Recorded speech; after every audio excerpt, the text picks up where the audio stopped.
안녕하십니까. 왈가왈부의 유영호입니다. 오늘은 우리에겐 잘 알려지지 않은 관심 있는 아주 극소수 사람만 알고 있는 그런 곳을 한번 소개시켜 드리려고 합니다. 우리가 흔히 뭐 대한민국 별천지 이 양극화 이렇게 하면서는 강남이 이제 부자들이 많이 살고 이렇다 그래서 이제 강남을 많이 얘기하는데, 강남은 비교도 안 되는 또 그런 독특한 별천지가 있다는 사실에 대해서, 강남은 뭐 돈 잘 벌어서 그런 거지만은 여기는 법으로 보호된 별천지라는 곳이 있습니다. 그곳을 잠깐 소개시켜 드리려고 합니다. 어디냐면 파주시 진서면 조산리라는 곳인데, 시골이죠. 리니까. 그런데 그것이 왜 별천지냐면은 비무장지대 안에 있기 때문이다. 비무장지대 안에 마을이 있다는 건 다 많은 분들이 알지 않습니까? 대성동 자유의 마을이라고 우리에겐 흔히 알려져 있는 그런 대성동 자유의 마을을 제가 소개시켜 드리려고 하는데요. 한 50세대가량쯤 살아요. 사는데 왜 별천지냐면, 대한민국이 6, 70년대에 이제 산업화가 막 되고 이러면서 도시 중심으로 이촌향도 현상이 벌어지면서 인구가 도시로 집중되지 않습니까? 그래서 인구 분산 문제가 당시에 크게 문제가 됐었고, 뭐 지금도 여전히 문제가 되죠. 그래서 대한민국 인구의 절반이 서울을 중심으로 수도권에 몰려 살고, 그러니까 시골은 지금 완전 공동화 현상이 벌어지고 있는 상황입니다. 그런 상황 속에서 유일하게 대한민국 농촌 중에 인구가 줄지 않는 농촌이라는 곳입니다. 왜 그것이 가능한지, 그리고 그것이 이들에게는 혜택이죠. 분단의 가장 혜택을 보는 마을입니다. 그 마을을 제가 소개시켜 드리려고 합니다. 대성동 마을은 정전협정의 그 결과물로 탄생된 마을이에요. 어떻게 탄생된 거냐면, 정전협정 당시에 그 남북으로 2km씩 비무장지대를 설정하기로 했지 않습니까? 하면서 그 정전협정 체결일 당시에 비무장지대 안에 살고 있는 마을은 그대로 인정하기로 합의를 한 겁니다. 그래서 남쪽에 대성동 마을, 북쪽에 기정동 마을이 비무장지대 안에 있는 마을이에요. 그렇게 있었는데, 비무장지대, 근데 여기는 또 전쟁이 우리가 50년부터 53년까지 그 3년간 있었던 전쟁 아닙니까? 그럼에도 불구하고 여기는 전쟁을 1년밖에 안 치른 곳이에요. 왜 그러냐면은 1950년 6월 15일 날 전쟁이 발발했지만은, 그리고 53년도 7월 27일 날 정전협정이 체결돼 3년 동안이지만은 51년도 7월부터 정전협정이 시작이 됩니다. 이제 전쟁 그만하자고 서로 협상을 해요. 그 정전협상이 벌어진 곳이기 때문입니다. 판문점에서 계속, 다른 곳에서는 전쟁이 있었지만 거기는 정전협정을 하는 곳이기 때문에, 협상하는 곳이기 때문에 여기서는 총성이 멎었어요. 그러니까 결국 이들은 그 정전협정이 추진되고 있었던 1951년부터 여기서는 총성이 없었던 그런 마을이라는 것이죠. 어쨌든 이 마을이 그렇게 형성이 됐는데, 우리가 비무장지대는, 북쪽 비무장지대는 북한군이 관할을 하지만은, 남쪽 비무장지대는 이승만이 정전협정에 참가하지 않음으로 인해서 그 작전권도 다 미군한테 넘기고 이러면서 그 미군이 관할을 하는 곳이에요. 즉 대한민국 법이 제대로 적용되지 않는 곳이라는 것입니다. 주한 미군 기지와 비슷하다고 생각을 하면 돼요. 그리고 거기 있는 사람들은 대한민국 국민이 살고 있음에도 불구하고, 대한민국 국민임에도 불구하고 미군의 법이 적용되는 것이죠.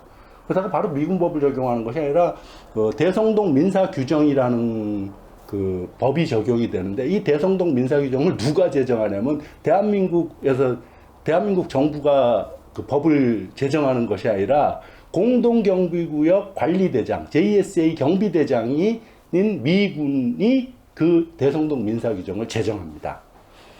그래서 대성동 민사규정으로서 어떤 혜택이 있냐면은, 쉬운 말로 주한미군하고 똑같다고 생각을 하면 돼요. 우리가 소파에서 주둔군 주의협정 소파 22조인가 그 형사재판권이 제대로 적용되지 않지 않습니까? 즉 주한미군이 범죄를 저질러도 현행범이 아닌 이상은 체포하지 못하지 않습니까? 즉 체포하지 못하고 현행범으로 잡지 않는 이상은, 그래서 만약에 그들이 범죄를 저지르고 미군 기지로 돌아갔다 이러면은 미군에다가 이 사람이 이러이러한 혐의가 있으니 조사하게 넘겨달라고 요청해야 되지 않습니까? 어? 그렇듯이 이들도 마찬가지예요. 대성동 주민들도 형사재판권이 제한되기 때문에 이 사람들이 뭐 문산이든 파주 어디든 서울이든 뭐 전국 어디든 다 나갈 수 있어요. 한데 가서 범죄를 도둑질을 하고 누굴 폭행을 하거나 뭐 저런 범죄를 저질렀을 때 현행범이 아니면 이들도 체포 못합니다. 똑같아요. 미군하고 똑같다고 생각을 하시면 되고요. 또 하나 그것보다도 더 큰 혜택이죠. 혜택은 먼저 혜택이 이들에게 그런 혜택이 벌어지게 된 여러 가지 사유가 있는데 처음에는 그 민사 규정 점에서 또 하나 그들에게 적용되는 큰 혜택이 뭐냐면은 우리는 헌법 국민이 지니는 4대 의무가 있지 않습니까? 교육의 의무, 근로의 의무, 납세의 의무, 국방의 의무. 이 네 가지지만 사실 교육과 근로의 의무는 국민의 권리지 의무가 아니죠, 사실. 교육받을 권리, 근로할 권리를 얘기하는 것이고, 의무라기보다는 실질적 의무는 이 납세와 국방 두 가지인데, 이 납세의 의무와 국방의 의무가 없습니다, 이들은. 대한민국 국민임에도 불구하고. 그렇기 때문에 여기는 세금도 안 내, 군대도 안 가, 이런 곳입니다. 그러니까 뭐, 예전에 요즘은 좀 뜸하던데 예전에 원정 출산 문제는 아예 아들 낳으면은 군대 안 보내려고 원정 출산하고 이러지 않습니까? 멀리 안 가도 됩니다. 웃자고 하는 소리고요. 어쨌든 이들에겐 국방의 의무와 납세 의무가 적용되지 않습니다. 그래서 그리고 이제 이들이 대한민국 인구가 줄지 않는다는 소리는 이들이 거기에 많은 불편이 있어요. 상당히 그렇지 거주 이전에 자기도 쉽지 않지. 그다음에 뭐 맘대로 친구들 불러서 뭐 집에서 놀기도 어렵고 그 다음에 거긴 통행금지도 있어요. 여전히 12시 통행금지도 있을 뿐만 아니라 저녁 7시 되면 민정중대장이 와서 세대별 인원점검도 해요. 이 집 식구 제대로 있나? 혹시 간첩이 넘어오지 않았나? 혹시 탈북하지 않았나? 아니, 탈북이 아니라 탈남이죠. 월북하지 않았나? 이런 것 때문에 인원점검도 하고 이런 독특한 불편함이 있는 곳이에요. 그럼에도 불구하고 왜 여기는 인구가 줄지 않을까 한번 생각을 해봐야 되지 않습니까? 그 이유는 간단해요. 경제적인 이유 때문이다. 그럼 그렇다고 이 사람들 돈을 뭐 무조건 줄 수 있는 것도 아니고 어떠한 경제적 혜택이 있는지를 한번 봅니다. 1958년도면 이제 정전협정이 체결되고 3년밖에 안 됐을 때예요. 불과 얼마 안 됐을 텐데 거기 이제 주한 미군들이 관할하고 지금은 이제 일반 병사들은 대장은 미군이지만 일반 병사들은 다 한국군으로 바뀌었지만은 최근에 그 전에 다 실제 미군들이 있었던 곳이에요. 그렇다 보니까 그 마을하고 이 판문점 공동경비구역하고는 불과 800m밖에 안 떨어진 곳이에요. 그러니까 자주 접하죠. 그러니까 의사소통을 해야 되는데 이들이 하다못해 농사 지으러 나가도 군인이 옆에 붙어가요. 월북하면 안 되니까. 어쨌든 그런 곳인데, 그러니까 의사소통을 해야 되기 때문에 통역관이 필요해요. 다 뭐 영어를 잘 못하니까. 그 통역관이 필요해서 통역관 이영기 씨가 58년도에 월북을 해버렸어요. 예. 네. 큰일 나죠. 그러니까 그 바로 아까 그 북쪽에 기정동 마을이 있다 그러지 않았습니까? 기정동 마을은 그럴 거 아니에요. 거기 북쪽인데 당시 북쪽은 토지개혁에다가 협동농장에다가 뭐 난리 났을 거고 아마 그런 거 보면서 뭐 월북하지 않았을까 난 그런 생각을 하는데 어쨌든 월북을 해요 이 사람이 월북하고 또 같은 해에 몇 달 있다가 또 어떤 일이 벌어지냐면 이대성 씨라는 그 분이 미군 헌병대한테 맞아 죽어버립니다. 두드러 맞아 죽어요. 그러면서 이제 민심이 동요한 거예요. 물론 정부는 그 미군이 죽였다고 발표하지 않았어요. 이대성 이 사람인 그 북한 간첩에 포섭된 사람이었고 남쪽 정보를 북쪽에 넘겨주고 이러던 사람인데 말을 제대로 듣지 않자 북한 인민군이 미군 헌병복으로 위장을 해서 이 사람을 죽였다라고 발표를 해요. 어쨌든 그 이영기 씨가 월북을 하고 이대성 씨가 헌병대한테 죽고 이러면서 민심이 동요합니다. 민심이 동요하자 이제 난리가 났죠. 58년도 그러면서 59년도에 바로 이듬해에 그 이승만 정부는 이 민심을 붙잡아야 돼요. 다독여야 되고 이 사람들이 흔들리지 않게 해야 되기 때문에 근대화 계획을 발표합니다. 대성동 마을에 대한 근대화 계획을 발표하면서 첫 번째로 당시 58년도 얼마나 어려울 때요. 보릿고개 있고 그때까지만 해도 무지 힘들 당시인데 그 대성동 마을 주택을 모두 국가가 국가가 공짜로 지어줍니다.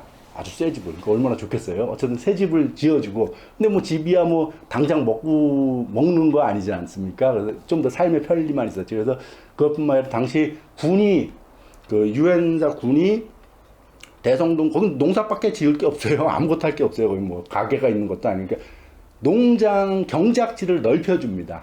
군 기계를 위해서, 군용 장비로 경작지를, 그러니까 토지를 넓혀주는 거죠. 쉽게 말하면 농사지을 땅을 공짜로 준 셈이에요. 물론 법적으로 준 건 아니지만 어쨌든 경작지를 넓혀주고 그러면서 이들이 대농이 돼버립니다. 그러면서 이 사람들이 이제 먹고 살만 하죠, 당연히. 지금도 농사만 짓는데, 그 결과가 어느 정도냐면, 제가 이제 그 최근 자료는 구할 수가 없었어요. 최근 자료는 못 구했고, 어쨌든 2007년도, 비록 10년 넘은 자료지만 2007년도 파주시 통계 자료에 의하면은 이 대성동 마을 사람들의 가구당 평균 소득은 6,700만 원입니다. 2007년도에 6,700만 원이면은 소위 말하는 강남 중산층의 소득 수준이에요. 예. 그리고 거긴 다 고급 수용차 타고 다니고 아주 잘 삽니다. 예. 그러니까 대한민국의 인구가 줄지 않는 마을. 그렇게 되는 겁니다. 예. 또 하나, 거기는 아까 뭐라 그러지? 대한민국 법 적용이 제한되는 곳이라 그러지 않습니까? 그래서 그 대성동 마을 사람들은 대한민국 법보다는 대성동 민사규정, 즉 주한미군이 제정한 대성동 민사규정이 적용되고, 그리고 거기는 한국인이 출입하기 어려운 곳이라 그랬잖아요. 그래서 2007년도에 노무현 대통령이 육로로 평양을 방문하지 않았습니까? 육로로 평양 방문할 때 비무장지를 지나가야 되잖아요. 비무장지를 지나가야 되니까 거기 지나갈 수 있도록 대통령이 주한미군에게 여기 지나갈 수 있도록 허가해 주십시오라는 신청서를 작성하는 겁니다. 그거는 요번에 2018년도 그 4.27 판문점 선언이었던 그 문재인 대통령도 예외는 아니에요. 그래서 당시 문재인 대통령, 뭐 기자단, 관료들, 뭐 정상회담들 수많은 사람들이 갔지 않습니까? 판문점으로. 우리에겐 역사적 그 결과, 뭐 김정은 위원장하고 뭐 이렇게 악수하고 뭐 이런 결과만 보여졌지만은 문재인 대통령조차도 그곳에 가기 위해서는 미군에게 제가 판문점에 들어갈 수 있도록 허가해 주십시오라는 신청서를 작성하고 들어간 곳입니다. 참 씁쓸하죠. 대한민국 주권이 미치지 않는 곳이라는 것을 저는 오늘 요 방송에서 좀 이야기하고자 하는, 마을 주민들에게도 대한민국 국민인 일개 대한민국 국민 마을 주민들도 뿐만 아니라 대한민국 국가원수라는 대통령조차도 거기에서는 대한민국 법이 제대로 적용되지 않는, 왜곡돼 버리는 그런 공간이라는 점입니다. 그리고 좀 여담으로 거기는 그 일대를 판문점이라 그러지 않습니까? 쉬운 말로 우리한테는 대성동 마을보단 판문점으로 더 유명한 건데, 판문점이라는 어휘는 단어, 그 지명은 정전협정이 만들어낸 산물이에요. 원래 그전에는 거기는 판문점이라고 불리지 않던 곳입니다. 널문이라고 불렸던 곳이에요. 그건 널문이라고 불리던 곳인데, 왜 널문이라고 불렸냐면은 그 널은 널판 할 때 그 널입니다. 에? 그 널로 만든 문, 가게 상점이 하나, 술집이 하나, 주막이 하나 있었는데 널로 만든 문이 있다. 그래서 널문이라고 그러죠. 뭐 널문 그러면 그게 뭐 희한한 건 아니에요. 예를 들면 한옥의 큰 대문들이 다 널문입니다. 널판지로 대문 만든 거 아닙니까?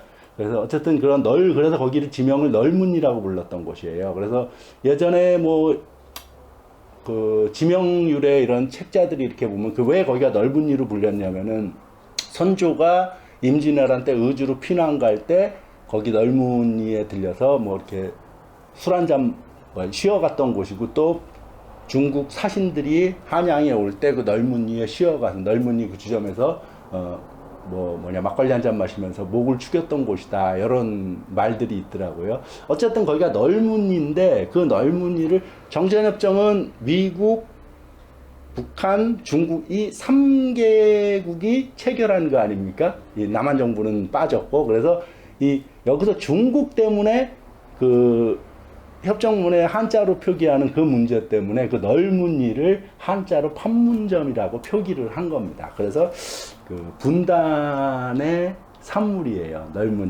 판문점이라는 표현은. 예, 그렇다는 겁니다. 그리고 참, 여담으로 아까 거기는 납세 의무, 교육의 의무, 국방의 의무 이게 없다 그랬지 않습니까?